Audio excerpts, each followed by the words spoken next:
प्रधानमंत्री नरेंद्र मोदी 54 किलोमीटर लंबा road show इस वक्त कर रहे हैं। गुजरात से ये तस्वीरें इस वक्त आपके सामने हैं। रोड शो में पुष्पांजलि और लोगों से मुलाकात करते हुए प्रधानमंत्री नरेंद्र मोदी की ये तस्वीर इस वक्त आप देख रहे हैं गुजरात के रण में, क्योंकि पहले चरण का रण तो समाप्त हुआ, लेकिन दूसरे चरण के रण के लिए प्रधानमंत्री नरेंद्र मोदी, बीजेपी, तमाम दिग्गज जो नेता हैं बीजेपी के, वो इस वक्त गुजरात के चुनावी रण में हैं और सबकी निगाहें आज के प्रधानमंत्री नरेंद्र मोदी के इस रोड शो पे। देखिए, जहां तक नजरें आपके जा रही हैं, गुजरात की जनता इसमें आपको नजर आ रही है और ये प्रधानमंत्री नरेंद्र मोदी का रोड शो जो है उसकी तस्वीरें इस वक्त आपको दिखा रहे हैं। रविंद्र हमारे साथ इसी रोड शो से जुड़े हुए हैं, सीधे उनका हम रुख कर लेते हैं। रविंद्र, रोड शो से जुड़ी तस्वीरें दिखाइए। इस वक्त प्रधानमंत्री नरेंद्र मोदी वहां पहुंचे हैं, कैसा उल्लास लोगों में? बिल्कुल, आप यहाँ पर करीब 2-3 घंटे से ये सिर्फ एक छोटे से बेडरूम से मशरूम की खेती करके महीने का 50,000 कमा रही हैं। मशरूम खेती सीखनी है तो फ्रीडम ऐप को अभी डाउनलोड कीजिए। जो तस्वीर है आप देखा, जहाँ पर घंटों से लोग खड़े हैं, वो प्रधानमंत्री नरेंद्र मोदी का इंतजार कर रहे हैं और पूरे गुजरात में, और जबकि कहा जा रहा है कि ये भीड़ और बढ़ते ही जाएगी। क्या बोलेंगे? We love you, Modi ji. We support you, Modi ji. We support you, sir। Modi Modi Modi Modi Modi Modi Modi Modi Modi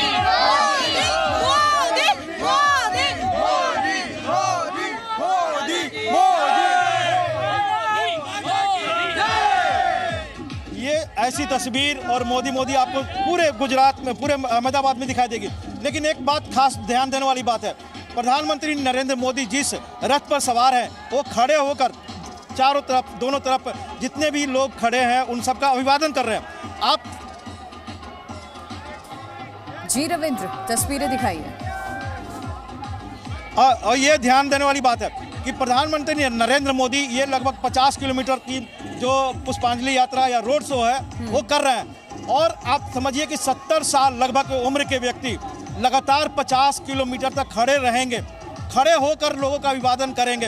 ये अपने आप में भी बहुत कुछ दिखाता है, जज्बा दिखाता है प्रधानमंत्री नरेंद्र मोदी का कि वो पार्टी के लिए कुछ भी कर सकते हैं। हमेशा बोलते हैं वो कि मैं कार्यकर्ता हूँ और कार्यकर्ता के नाते पार्टी जहाँ भी इस्तेमाल करना चाहती है वो करे। और इसलिए आप देखिए कि गुजरात में जब से चुनाव की घोषणा हुई है उसके बाद से लगभग 30 रैलियां और रोड शो कर चुके हैं, और ये सबसे बड़ा रोड शो तो कहीं न कहीं उनके जीवटता को भी दिखाता है, जुनून को भी दिखाता है, सियासत को भी दिखाता है और पार्टी के प्रति समर्पण को दिखाता है। और यही कारण है कि प्रधानमंत्री नरेंद्र मोदी अपने सभी कार्यकर्ताओं को यही कहते हैं कि पार्टी फर्स्ट है। पार्टी के बारे में आप सोचिए, जब पार्टी बड़ी होगी, पार्टी सत्ता में होगी, तभी कार्यकर्ताओं का मान सम्मान बढ़ेगा। आप यहाँ देखिए कि यहाँ पर फूल भी रखा हुआ है प्रधानमंत्री नरेंद्र मोदी को ये लोग अभिवादन करने के लिए, और कहीं न कहीं ये क्या बोलेंगे, मोदी जी के स्वागत के लिए खड़े, कितना भी टाइम हो जाए खड़े रहेंगे, कितना भी समय हो जाए, कितना भी। हमारे तो इस परिसर में खड़े लोगों से अपील है, पूरी रात जागेंगे। हिंदुस्तान का डंक विश्व में बजाने वाले हमारे लोक लाडले प्रधानमंत्री नरेंद्र मोदी को भारी मतों से विजय बनावे। जय मोदी। तो इस तरह के आप देखिए कि उत्साह कह रहे हैं कि चाहे जितना देर खड़ा होना पड़े उतना देर मैं खड़ा रहूंगा। तो ये लोगों का उत्साह भी, लोगों का जज्बा भी है, और प्रधानमंत्री नरेंद्र मोदी का भी इस उम्र में ये गौर करने वाली बात है कि 70 साल के आसपास की जो उनकी उम्र है, 50 किलोमीटर तक लगातार वो खड़े रहेंगे, लोगों का अभिवादन करेंगे। तो कहीं ना कहीं बीजेपी और विपक्ष के लिए यही मुश्किल होती है कि उनके पास प्रधानमंत्री नरेंद्र मोदी जैसा प्रचारक नहीं है या फिर अमित शाह जैसा रणनीतिकार नहीं है, और इसीलिए बीजेपी दावा करती है कि यहाँ पर गुजरात में 2/3 से ज़्यादा बहुमत से हम चुनाव जीतेंगे। इतना भरोसा उनको है क्योंकि प्रधानमंत्री नरेंद्र मोदी एक बड़ा चेहरा उनके पास है, इस जज्बे वाला। तो और यही वजह है कि आप सड़कों पर देखिए, आपको एक तस्वीर दिखाना चाहेंगे। देखिए ये एक बुजुर्ग माता जी, भारत माता की जय। मोदी मोदी मोदी ओनली मोदी ओनली मोदी मोदी मोदी मोदी मोदी मोदी प्रधानमंत्री नरेंद्र मोदी देखने आए हैं। हाँ, देखने के लिए आए हैं। उनको सपोर्ट भी करते? हाँ, सपोर्ट भी करते। क्या बोले? मोदी जी के आ रहे हैं, आप देखने के लिए आए हैं। बहुत बढ़िया है। मोदी जी हमारे बाप समान है, पर ये जो कांग्रेस वाले जो गालियां बोलते हैं, वो जो गाली बोलते हैं उनको इटालियन भेजने वाले हैं। तो जाहिर सी बात है, गुजरात की एक मानसिकता है, गुजरात का बेटा है, उनका साफ तौर पर कहना है कि वो उनके घर के हैं और इसलिए जितना देर इंतजार करना होगा वो करेंगे। और प्रधानमंत्री भी इनके उत्साह को और आगे बढ़ा रहे हैं। आप जब लगातार वो तस्वीरों में देख रही हैं, प्रधानमंत्री अभिवादन कर रहे हैं, लगातार वो खड़े होकर क्या बोलेंगे? हम मोदी को ही चाहते हैं, हम मोदी भक्त हैं, सब मोदी भक्त हैं भाई, और कोई दूसरा नहीं है यहाँ? कोई नहीं, मोदी मोदी मोदी मोदी। बिल्कुल रविंद्र, वापस रुख करूंगी, तस्वीरें जरूर दिखाइए। और हमारे साथ political analyst DK Dubey ji भी जुड़े हुए हैं। डीके दुबे जी, वैसे तो हर नेता जब अपने गढ़ में जाता है बड़ी गर्मजोशी से उसका स्वागत होता है, लेकिन प्रधानमंत्री नरेंद्र मोदी का जिक्र हो और साथ में गुजरात हो तो तस्वीरें जो देखने को मिल रही हैं पूरा विश्व हमेशा देखते रहता है। और ना सिर्फ गुजरात, मैं ये भी कहना चाहूंगी, चाहे देखिए गुजरात से निकल करके ये उत्तर प्रदेश तक का सफर इन्होंने तय किया, वाराणसी में भी जब ये उतरे सड़कों पे तो ऐसी हुजूम, गजब की लोकप्रियता लोगों में इनकी देखने को मिल रही है। सत्य तो यह है कि जब सभी का चुनाव खत्म हो जाता है तब मोदी जी का चुनाव शुरू होता है। और मोदी जी की लोकप्रियता का केवल हिंदुस्तान में क्यों बात करते हैं, मोदी जी की लोकप्रियता पूरे वर्ल्ड वाइड है। जब आपने अभी G20 की समिट देखी होगी तो G20 की समिट में वर्ल्ड लीडर्स का क्रेज आपने देखा है कि कैसे मोदी जी की तरफ बाइडन खींच कर आते हैं, कैसे मैक्रोन खींच कर आते हैं। तो मोदी जी का मुझे लगता है कि ईश्वर की इतनी कृपा है उनके ऊपर कि वो शत्रुहंता योग लेकर आए हैं। जो उनके विषय में निगेटिव सोचता है वो स्वयं परास्त हो जाता है। और मोदी जी के क्रेज के बारे में तो कुछ कहा ही नहीं जा सकता।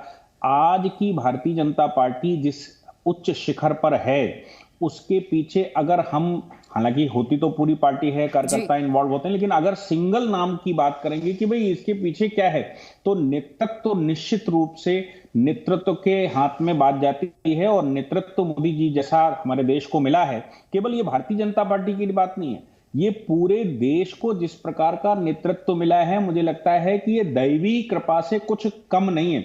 अब जिस प्रकार से आप ये देख रहे हैं, शाम का समय है और महिलाएं, बच्चे, कभी भी हमने रैलियां देखी हैं, बहुत कुछ देखा, लेकिन महिलाएं, बच्चे घर से निकलकर बाहर आए और रोड पर खड़े हों।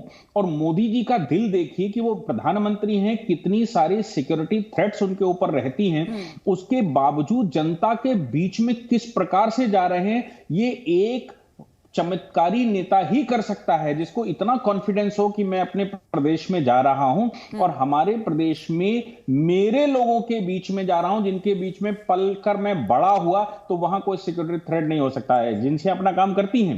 लेकिन ये नेतृत्व का, ये व्यक्तित्व का जो प्रभाव है वो दिख रहा है। मुझे लगता है कि ये हमारे देश का सौभाग्य है कि हमको मोदी जी जैसा नेतृत्व मिला। बिल्कुल सही कहा आपने। प्रधानमंत्री नरेंद्र मोदी देखिए जहां से गुजरते हैं, चाहे बच्चे हो, हमने देखा है किस तरीके से वो कई बार प्रोटोकॉल तोड़ के भी उनके बीच चले जाते हैं, लोगों से मिलते हैं। सुबह देखिए 3 रैलियों को संबोधित करना और फिर शाम में 54 किलोमीटर तक लंबा रोड शो, गजब का उत्साह लोगों में भी देखने को मिल रहा है। लेकिन ये एक ऐसा नेतृत्व, एक ऐसा नेता जो लोगों के बीच हमेशा रहते हैं और चाहे देखिए चुनाव जीत जाने के बाद भी लोगों के बीच जाना वो नहीं भूलते। ऐसा नहीं है कि सिर्फ चुनाव है तो उस बीच वोट मांगने गए, शुक्रिया अदा करना भी लोगों का नहीं कभी भूलते हैं। और यही वजह है कि लोगों से इनकी ऐसी कनेक्टिविटी है और इतना अपार प्यार मिलता है।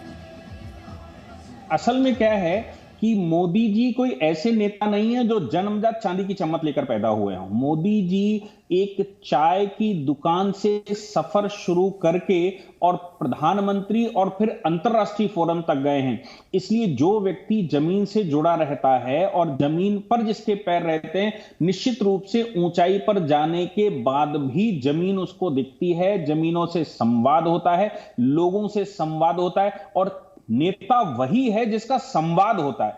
अगर नेता संवाद छोड़ देता है तो फिर हम देख रहे हैं तमाम तरह की पॉलिटिकल पार्टियां हमारे देश में हैं जिनके पास लीडर तो हैं, लेकिन जमीन पर उनको यात्राएं करनी पड़ती हैं ये सोच करके कुछ लोग आ जाए। और यात्राओं का आप हश्र भी देख ही रहे होंगे कि देश में किस प्रकार का यात्राओं का हश्र है कि लोगों को जुटाना पड़ता है। लेकिन ये सिर्फ एक छोटे से बेडरूम से मशरूम की खेती करके महीने का 50,000 कमा रही हैं। मशरूम खेती सीखनी है तो फ्रीडम ऐप को अभी डाउनलोड कीजिए।